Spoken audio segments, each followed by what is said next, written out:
తర్వాత లెటర్ ఈ లెటర్ అయిపోయింది. ఈ తర్వాత లెటర్ 76లో రాశారు. మీరు కోరిన ప్రకారం నా ఫోటో మాస్టర్ సివి గారి ఫోటో పంపుతున్నాను. ప్రతిదినము సాయంకాలం 6 గంటలకు ఒక 10 నిమిషాలు ధ్యానమునందు కూర్చుండవలను.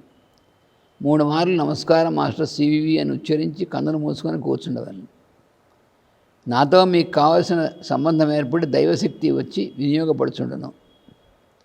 నేను 15/9/76 నుండి డిసెంబర్ 15 తేదీ వరకు ఇతర దేశంలో వెళుచున్నాను.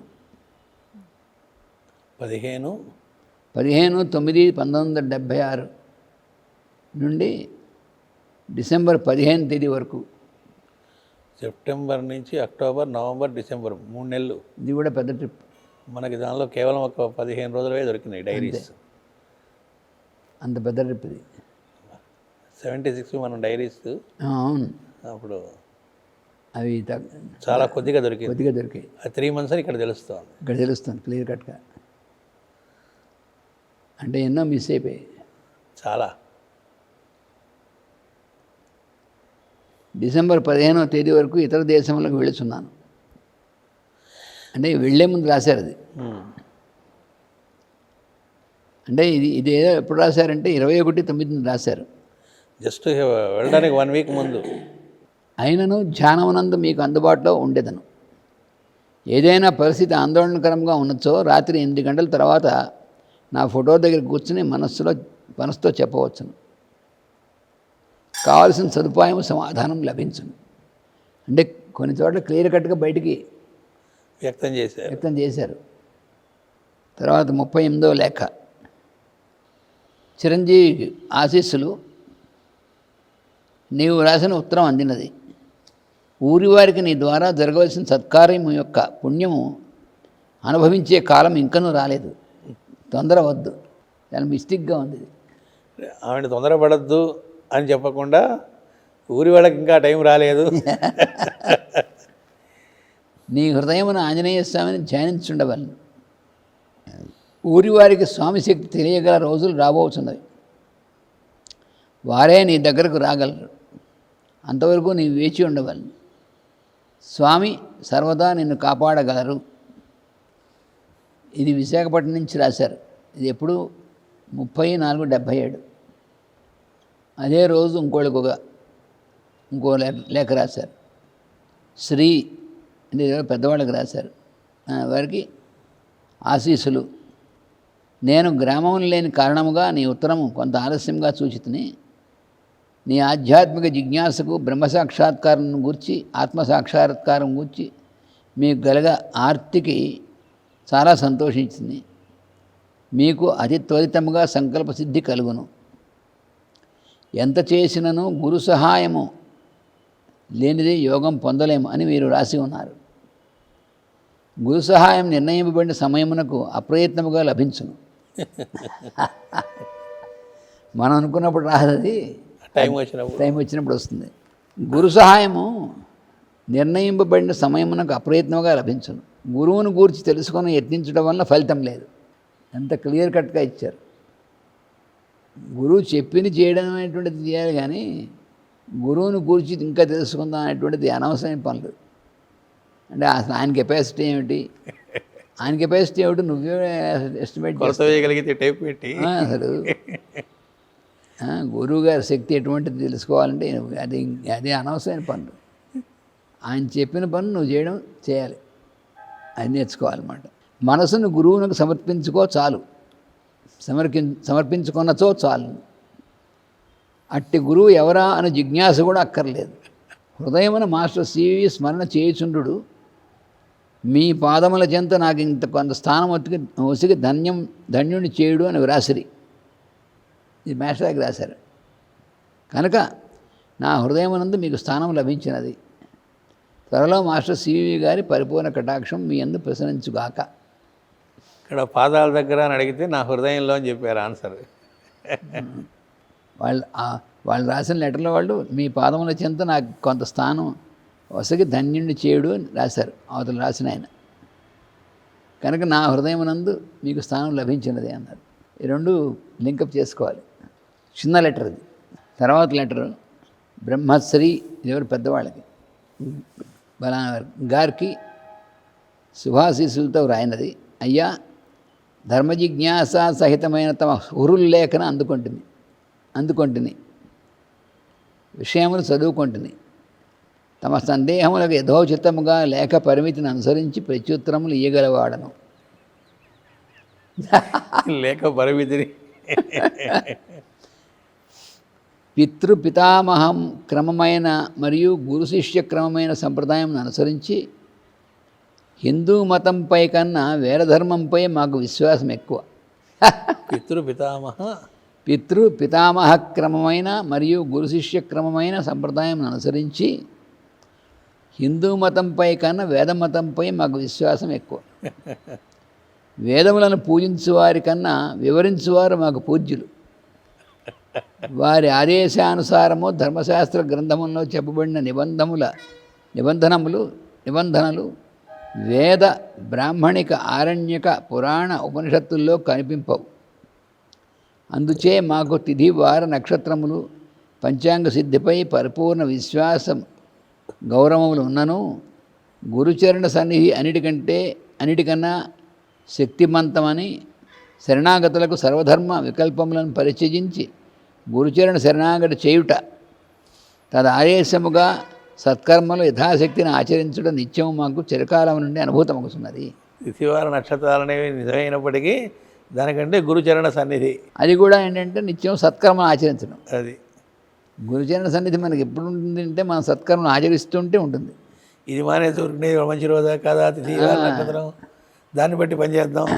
ఇప్పటికి 15 సంవత్సరముల నుండి ఇవే తేదీల్లో అంటే జనవరి 11, 12, 13 గురు పూజా మహోత్సవాలు జరుగుట మన ఆధ్యాత్మిక సోదర బృందం కుటుంబములతో యజ్ఞార్థము గోష్ఠి చేయుట అందు వివాహములు ఉపనయనములు అన్నప్రాసన అక్షరాభ్యాసాది సంస్కారములు పరిపూర్ణ వేదోక్తముగా ఆచరింపబడుట ఆచరించిన వారందరూ బ్రాకెట్లో తిథివార నక్షత్రాదుల అపేక్ష లేకయే దినదినాభివృద్ధి చెంది సర్వసౌఖ్యములతో నిశ్చింతగా జీవనం చేయుచుండుట మా అనుభవం. విశ్వశ్రేయమే సర్వశాస్త్రం లేక పరమావధి. ఇది ఎప్పుడు రాసిన లెటర్ అండి?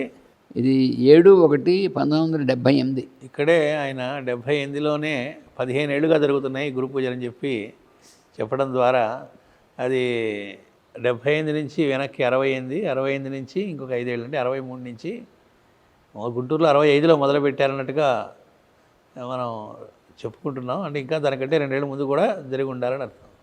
అంటే గుంటూరులోనే ఫస్ట్ ప్రారంభం చేశారు. ఇంకా అంటే ఇంచుమిన్స్ 63 నుంచి ప్రారంభం చేసినట్టు మనకి తెలుస్తుంది. అంటే చిన్న పన్నాలో జరిగి ఉండొచ్చు కాబట్టి బయటికి తిరిగిపోయినా 63 నుంచి 63 అంటే ఇప్పుడు నాకు తెలిసినంత వరకు ఈ జయరామ శర్మ గారు లేకపోతే వీళ్ళు పునఃశాస్త్రి గారు తర్వాత రాంపిచ్చే గారు వాళ్ళ ఇళ్లలో గురు పూజల్లాగా జరుగుతూ ఉండేవి అని చెప్పారు ముందు, మెయిన్గా గురు పూజలు ప్రారంభం అవడానికి ముందు. అందుకని ఫస్ట్ గురు పూజలు అనేటువంటిది రామనక్షత్రంలోనే స్టార్ట్ అయిందని చెప్పారు. అది 65లో స్టార్ట్ అయింది. ఆ తర్వాత 66 నుంచి విశాఖపట్నంకి నుంచి అందుకని ఇందులో ఇప్పటికి 15 సంవత్సరాల నుంచే 78లో రాశారు కదా, అంటే వెనక్కి తీస్తే మనకి కదనమాట. జనవరి 11, 12, 13 తేదీలు నేటి పంచాంగ గణితములను అనుసరించి దక్షిణాయనమని పిలువబడినను వేద పురాణముల్లోని జ్యోతిష్శాస్త్రములను అనుసరించి ఉత్తరాయణ పుణ్యకాలము ఇది సాయన సిద్ధాంతం. డిసెంబర్ 22 నుంచి మనకి ఉత్తరాయణం వచ్చేసినట్టే కదా. వేదాంగ జ్యోతిష్యము లగధుని ప్రకారము భాగవతము విష్ణు పురాణములందు ప్రతిపాదింపబడిన సిద్ధాంతం. క్లియర్ కట్గా ఇచ్చారండి. ఇక్కడ ఎవరో ఆయన శాస్త్ర ప్రమాణమే అని చెప్పి తెలియజేస్తున్నారు ఆ పెద్ద ఆయన. లగధుడు అనేటువంటి దాని ప్రకారం మాట. అంటే ఇవన్నీ భాగవతం కూడా భాగవతం. ఇప్పుడు ఈ మధ్య వాదన ఏమిటంటే ఇవన్నీ వెస్ట్రన్ ఎస్ట్రాలజీ చదువుతున్నారు సాయనం అంతా అని.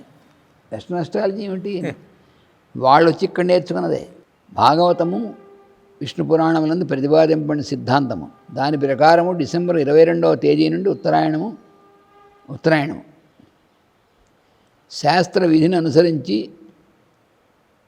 శంకువు నిలిపి పాదఛాయను గమనించినచో ఆ దిశ నుండి సూర్యుడు ఉత్తర దిక్కుకు మరలను కానీ జనవరి 14-15 తేదీల్లో కాదు. ప్రాక్టికల్గా చెప్పారు. ఆ శంకు అనేటువంటి దాన్ని నిలబెడితే సూర్య చేసేప్పటికి దాని యొక్క అది తెలుస్తుంది. మీరు అది ఉత్తరం వైపుకి గమనం అవుతుంది అంటే తెలుస్తుంది కదా. అది డిసెంబర్ 22 నుంచి ప్రారంభమవుతుంది అంటే చూస్తే అర్థమవుతుంది. అని అలా కాకుండా గుడి చీలబడేట్టుగా మకర సంక్రాంతి 14 జనవరి 14-15 అని పెట్టుకుంటే ఇక్కడ శాస్త్ర ప్రమాణం ఇచ్చి అంతేకాకుండా మీరు ప్రత్యక్ష ప్రమాణం కూడా చెప్పారు. చూసుకోవచ్చు అది. కనుక దక్షిణాయనం అన్న శంక లేదు.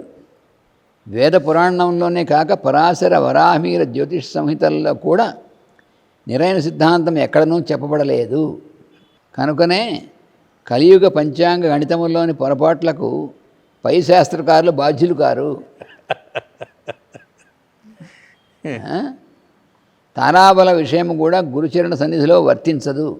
మరియు మహాయజ్ఞంలో శుభకార్యములు జరుగుటకు తిథివారి నక్షత్రంలో పనిచేయడం శాస్త్రము చెప్పుతున్నది. బ్రాకెట్లో వచ్చారు బృహత్ సంహితలో వివరింపబడినది అని వరాహమీరు రాశాడు. మరి ఇంక దానికంటే ప్రమాణం అంటే ఇంకేముంది అసలు. మరియు మనోజవం ప్రకారము సత్కర్మలు ఆచరించుట మాండవ్య మహర్షి మతం. ఎన్ని రకాలుగా అది ఎంత శాస్త్రబద్ధమైందో శాస్త్రీయమైందో అని నిరూపిస్తూ చెబుతున్నారు. మరియు ధర్మశాస్త్రమును ఉల్లంఘించి కలియుగమున జీతమునకు ఉద్యోగము వ్యాపార కల్తీలు వృత్తుల్లో అసత్యము ఆచరించుట కలిధర్మం కదా. అట్లు ఉల్లంఘించుట కన్నా సత్కర్మలకై ఉల్లంఘించుట శ్రేయోదాయకము.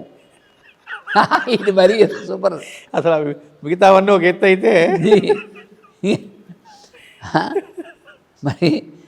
మరి శాస్త్రంలో చెప్పిన వాడిని ఉల్లంఘించే కదా మనం ఈ అన్ని వ్యాపారంలో దొంగ వ్యాపారాలు చేయడం, వృత్తుల్లో అబద్ధాలు చెప్పడం, ఇవన్నీ మరి